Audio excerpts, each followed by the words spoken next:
Alrighty, looks like we're live. Good morning, everybody.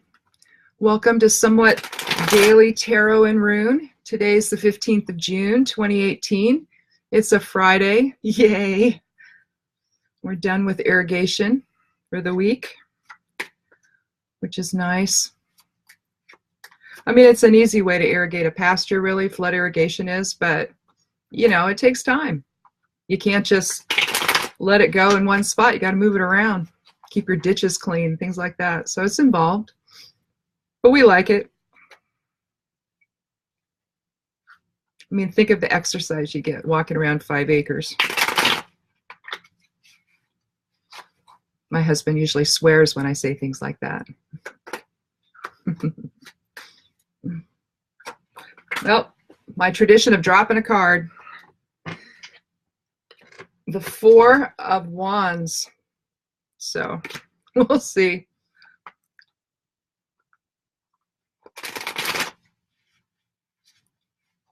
My hands don't always work very well in the morning. I don't have pain anymore, fortunately. But since my clinical remission and with rheumatoid arthritis, but it doesn't mean I don't have damage in my hands. And I had a man shake my hand at a business the last business we owned. I couldn't make something happen for him at another business, and I guess he was angry about that, and so he shook my hand upon his initial leaving. And he didn't leave though, because my husband walked in the room, but he shook my hand and he grabbed it so hard that something went in my finger, and so now it's all deformed. You can see it's all bent and all, you know, big. The knuckles all bit damaged and everything. But anyway, that's what happens when you have things like RA, because you get a damaged anything and then the immune system goes and attacks it. So when the swelling went down 3 years later, yeah, 3 years later, my knuckle was covered in nodules. So that's what I deal with now. But fortunately, you know, I'm a cannabis patient, so, you know, I don't have, you know, the pain that I had before, and everything is, I'm doing actually really well. So, and not on any pharmaceuticals, which is really nice. Just cannabis and the tinctures that I do and the teas I do from herbs. So something to think about as an option if you want to try something other than the conventional way of healing.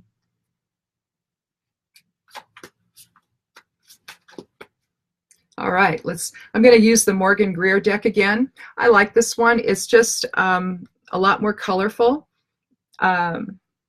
Although I really do like the traditional Rider-Waite. There it is up there.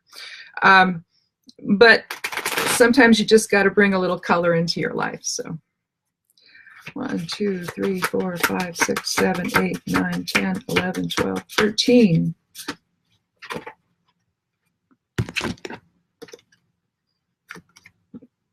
Oh, the Hanged Man.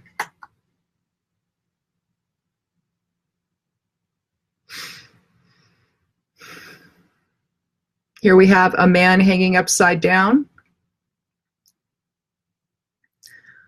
essentially between two pillars, trying to find his balance. Oh, my fingernails need to be repainted, don't they?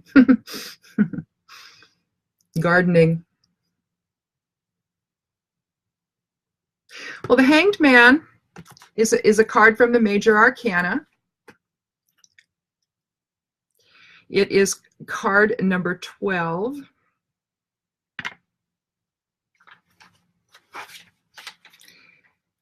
And depending upon how you see this, you know, it can be Odin hanging upside down from the world tree. But basically, we're talking about surrender to the forces within, to the source presence within. It basically represents a change in thinking. As the 12th card of the Major Arcana, we're looking at a numerological value of 3. basically, when you're talking about that, you're talking about gaining the mastery of the three worlds. Basically, you're uniting mind, body, and spirit. One thing I was reading the other day, it was in, is it called A Treatise on White Magic? Anyway, it's by Alice Bailey.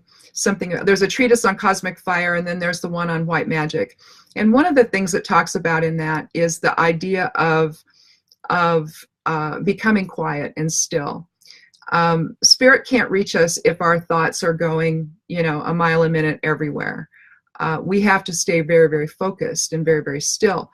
Otherwise, we're just too scattered, and that alignment doesn't happen when we're that scattered. And so what I always think about when I see the Hanged Man is that what it's telling us is we need to pull in. We need to draw our thoughts back inward and not be as scattered as maybe we've been feeling lately. But that's a really Alice Bailey is an interesting lady, if you're into esoteric thought like I am. She's a little bit easier to read than Madame Blavatsky. So, although, it's all wonderful, all necessary. But the other thing, we're also looking at the notion of releasing what, no longer serves us, and releasing preconceived notions. We think we always know, don't we? But, we don't. We don't always know why people do the things they do. We judge them harshly, and we decide we condemn them for this or that. And then later on, how many times do we find out that, well, maybe there was a story behind that, maybe we shouldn't be quite so, judgmental.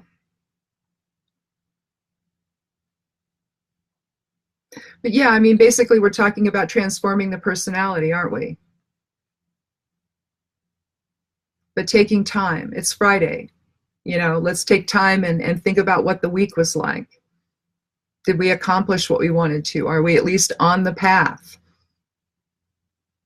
If we didn't, So let's see what the rune has to say, though. I like the Hangman.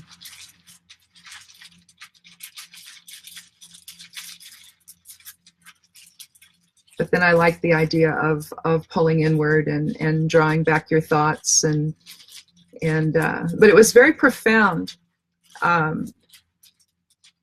in this particular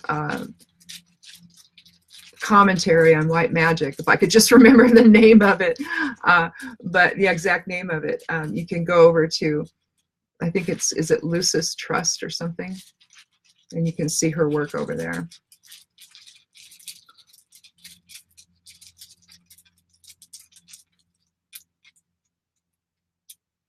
But it's an interesting thing to read. Oh, Nothes, another Norn rune.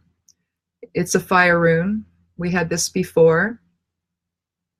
So here we're thinking about the internal friction within to get something done, to make a decision.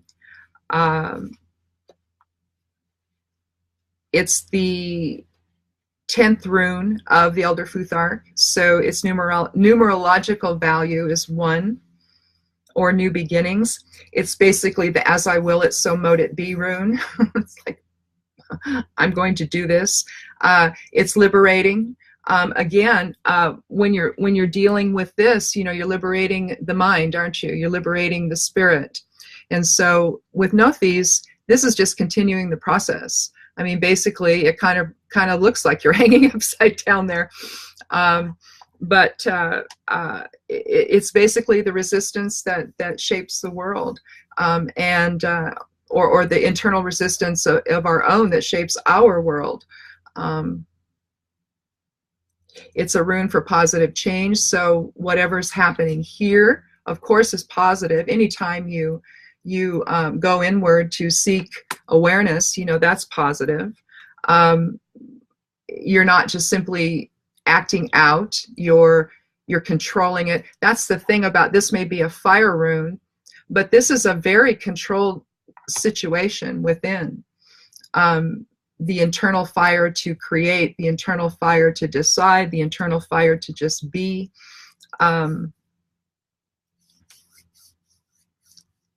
It can be used in a binding rune. It can be, it's the rune of it represents schooled, the Norn of the future. So this is in preparation for something. You know, we're going to hang upside down and we're going to take some time out and we're going to think about things and we're going to find our inner peace and our inner balance. And then from there, perhaps we're going to find the inner friction, the inner will. I wish I could do that, right? But I'm not coordinated, not at all. Well, yeah, I mean, we were working techniques last night, not techniques, but we were working a form, a kata. It's called short form 3. And we're out on gravel, and I have to be really careful because of I've got some damage in my knee, and so I don't generally do martial arts anymore, but we've been trying to do more forms, and so we did that last night, and it was just, talk about the internal friction within. I did try to just stay upright and not fall over when I'm trying to watch my husband, and he was actually the head instructor in our school when we used to teach karate, and so he was my instructor, and he's who trained me to black belt. So he's helping me now to go back and start working through the katas again now that I'm doing so much better.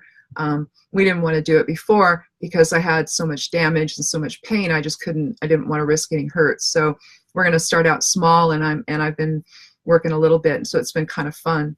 But a martial artist will tell you that this is what's inside them. It's that internal friction within, and the use of the chi to get things, you know, accomplished that you want to have accomplished. I remember one time my kids were in the backyard, and I just, you know, moms will look out the window at just the right time, don't we? We do. And so the younger one was bothering the older one, and I knew that something was going to happen. So the older one executed a perfect back kick, rear thrust kick, right to the solar plexus, sent the younger one flying. I mean, I had to, you know, punish them both because, you know, you can't use your martial arts to solve a problem like that. But in fairness, the younger one was bothering the older one. So, I mean, I don't know. It worked. But I had to give them time out and talk to them about it, obviously. But I couldn't, you know, the instructor in me had to overtake the mom in me and acknowledge that it was an incredible kick. So I don't know. But then my older boy was doing, when he first started martial arts, he was 4. And in his first series of private lessons he had to execute a perfect rear thrust kick. And this little guy, I mean, it was perfect. The instructor had never seen a child do that before. So he was a bit of a natural here. So it didn't exactly surprise us, but yet, you know, yeah, I had to do something. But yeah, this is, Nafis is just the greatest thing. It can turn a bad situation into a good one. So, you know, maybe that's what we're doing here. Maybe we're meditating on some things that have gone on, and we're trying to find maybe some better solutions for it. So take time to do what is in the something or other on white magic, whatever it is, by Alice Bailey. It may be a treatise on white magic. But take some time out to let your thoughts settle today, and for the weekend. Sunday is Father's Day, so if you have someone in your life that either is your father or is a father figure, go and say something nice to them. Say thank you for all that you've done for me, and acknowledge that they've been a wonderful presence in your life, and make Dad feel good for the day. So in any event, have a lovely day, and thanks so much for watching. And you can check out the blog Stepping Aside. that I write, more tarot and rune stuff over there, along with all kinds of other things. So have a lovely day, and blessed be.